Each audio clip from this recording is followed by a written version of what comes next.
Okay, we welcome back. We are in Sefer Yehoshua, Perek Vav, Pasuk Chav Beis. Today is going to be excellent. We're going to cover a lot. Let's just do one pasuk very quickly, and then we're going to discuss a very important topic over here.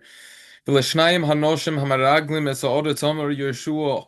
And for the two men who were spying out the land, Yehoshua told them, Ba'u beis ha'isho zoina. Go to the house of the woman who's a zoina, v'hoitziim misham es ha'isha, take the woman out, v'eskol asher law, and everything that she has, kasher nishpatem law, as you promised to her.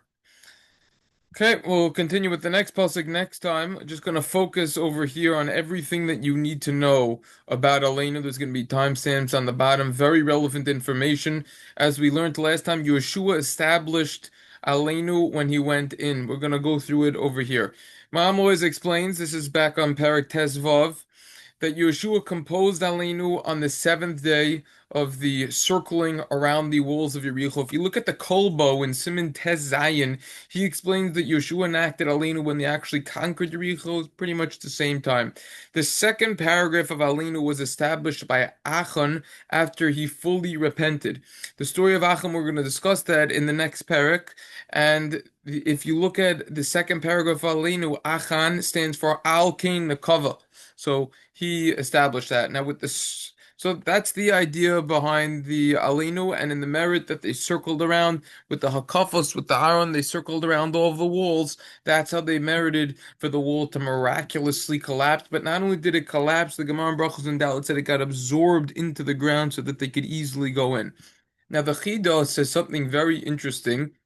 This is in a Sefer Machzik Broch and Simin Kuf Lamed Beis Oz Beis, where he says that after the destruction of the Beis Hamikdash, Rabbi Yochanan ben Zakkai enacted that Alinu should be said every single day. Now, after that, Rabbi Nechunya ben Akan established to say it three times every single day, because it's such an important praise. We acknowledge Hashem's oneness, and there's no one else like Hashem in the heavens and the earth. Now, the Mishpah Zoizov explains that Yehoshua established Alenu when they conquered Jericho and when the walls fell down, like we just saw before. But they needed to thank and praise Hashem for causing this miracle to occur and the walls falling down and getting absorbed in the ground. Alinu l'shabeach means we have to praise Hashem. We then later say, "V'anachnu korivim mishtachim modim." We have to thank Hashem as well. And that's very important as well. It's very important to say Alenu with a tremendous amount of intent, with a lot of kavanah. Alenu is very important. It stands on the heights of the world. The source of this, by the way, is actually brought by the Ramah. This is the halacha in Simin Kuf Lamed Beis Sif Beis. The Ramah says you have to say Alenu with kavanah. And Mom always explains that unfortunately, because of our many sins, some people are lenient. They say Alinu very fast. So when they're running out of shul, kitino kamoreach mebeis sefer, like a child's running away from school on the last day. Some people don't say it at all. Some people they say it while they're mumbling, they're walking, and they're thinking about their business the whole time. But someone who is careful with the way he performs mitzvah should say Alinu with a tremendous amount of focus and concentration. The Yabbetz quotes the Arizal, who says we have to say it with a tremendous amount of intent, in a loud voice, standing. The Mishnah Berurah rules that Alinu should be said. We're going to come back to the standing. The Mishnah Berurah says in Siman Kuf Lamed Beis Sivkot Minches, the source of the Mishnah Berurah is the Mate Moshe. And some in Rishon Beis that Alenu should be said with fear because all of the angels could hear us saying Alenu. Alenu is incredibly important. The Mishnah Berurah in another place in Hilchos Kriya Shema and Siman Samachei Oz Tes explains, see the recordings of Rabbi.com there for more details, explains that someone who enters a shul while the congregation is saying Alenu, even if he's not davening with them, has to say Alenu with them because Alenu is so important.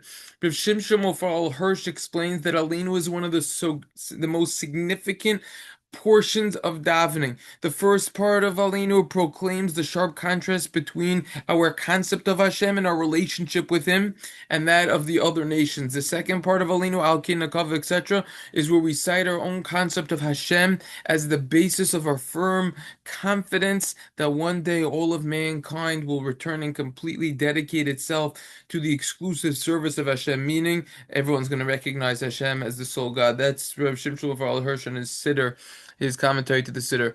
Why do we say Alinu at the end of davening? Multiple answers. The Bach in Or Chaim and Siman Kuf Lamed Gimel explains that Alenu injects in our hearts the importance of abandoning I idolatrous beliefs before we leave shul. The idea is we have to get rid of all the avodah zarah. So before we leave and we go out to other places, we have to realize, no, don't bring, don't be involved with the idolatry that's going on. Another answer is discussed in the Chuvas Hagoinim, in the Shari Chuva from Chuvas Hagoinim and Siman Lamed Beis. How is it possible to say Aleinu outside of Israel? They're wondering. Seemingly, such a great praise like Aleinu could only be said in a place that is close to Hashem, aka Israel. This is also why Yeshua didn't say Aleinu until he entered Israel. Now, Rabbi Shimshon Pincus Zatzal points out in his commentary to the Siddur Nefesh Shimshon that there's no other part of davening that we potentially wouldn't be able to say it outside of Israel. We therefore clearly see the importance of saying Aleinu. Potentially there would be a Havamina that you wouldn't be able to say it outside of Israel. Look at how important Aleinu is. The main aspect of Aleinu is that it protects the entire davening. Alanu has the ability, it protects the whole davening. This is comparable, Mashal Lamaha Dovadoma, to someone who received permission to enter into a king's treasure room. He enters and he takes a handful of precious stones and jewel, enough to support him for the rest of his life and take care of him. But guess what? He's worried that when he leaves, other people are going to steal it from him, so he wraps it up to hide it. We're the same way. When we daven, we build a very, very big building. There's a concern that when the mazikin, these spiritual damagers, see us, they're going to get jealous and they're going to steal these treasures from us. We therefore protect our treasures by saying Aleinu. Aleinu protects. What does this mean? How could the spiritual damagers steal something that was given to us from heaven? And even if they could steal it, how on earth would Aleinu protect these prayers from being stolen? There are two aspects and benefits that occur when we daven. Number one is our requests get fulfilled. We ask, please heal, please help us with parnasa, whatever it is that we ask for. Number two is that we come closer to Hashem. These spiritual damagers, they attempt to enter into our heads after we daven, and they try to get into the head of us all sorts of foolishness, which attempt to ruin our minds and divert us from the impression that the tefillah had on us and that we met with Hashem. They try to steal everything that we gain by davening. Saying Aleinu reminds us what the vanities of this world are, hevel v'rik. If they are successful, these spiritual damagers, then a mechitza, a wall or a partition is made between us and Hashem. We try to prevent this from occurring by building our own wall to protect us from these mazik, and that's what Aleinu does. Aleinu is we build a wall in advance, we preempt, we beat them to their own game, these spiritual damagers to getting us, and this prevents them from stealing our tefillas.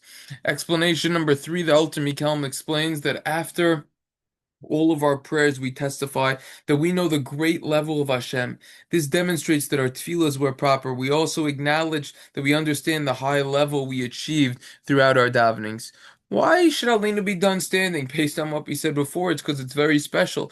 The Ramah rules in Siman Kuf Lamed Beis, Oz Beis, that Aleinu should be said standing. The source of this Ramah is the Kolbo, which we already quoted before in Siman Tezayin. Kolbo says that since Aleinu is such a big praise, it has to be said standing. The Gematria, the numerical value of Mu'umad, which means and standing, is equivalent to Aleinu. That's a hint that you should stand for Aleinu. It's so special, you have to stand. Why do we say Aleinu after a bris? Take a look at the Lavush in Orach Chaim and Siman Kuf Lamed Beis, as well as the Eshel Avram, the Buchacher, and Orach Chaim and Siman Tov Kuf Pei Daled O Zayin. They discuss a reason for that.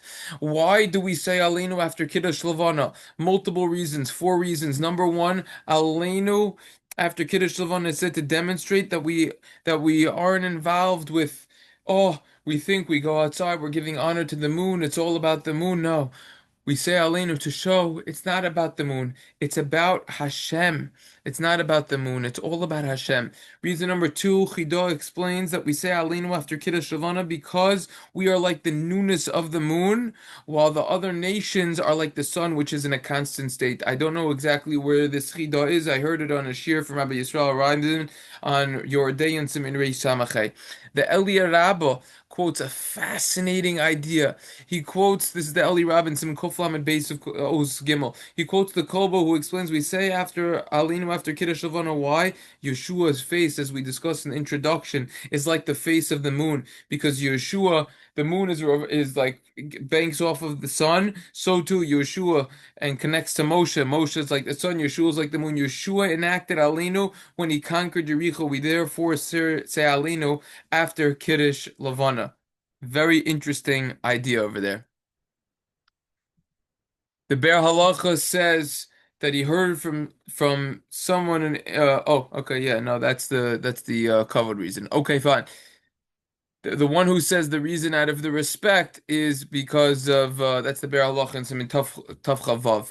That's the idea because we ki Hashem hu Elokim, we recognize that Hashem is the main thing.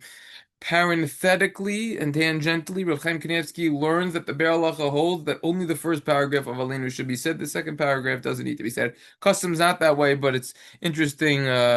Interesting idea. This is in the Shei Yisrael and Tshuva Shin Lamed Tes at the end of the Sefer. Chazon Ish says that Aleinu should only be said after Kiddush Levana if there is a congregation there. However, if someone says Kiddush Levana by himself, he doesn't need to say Aleinu.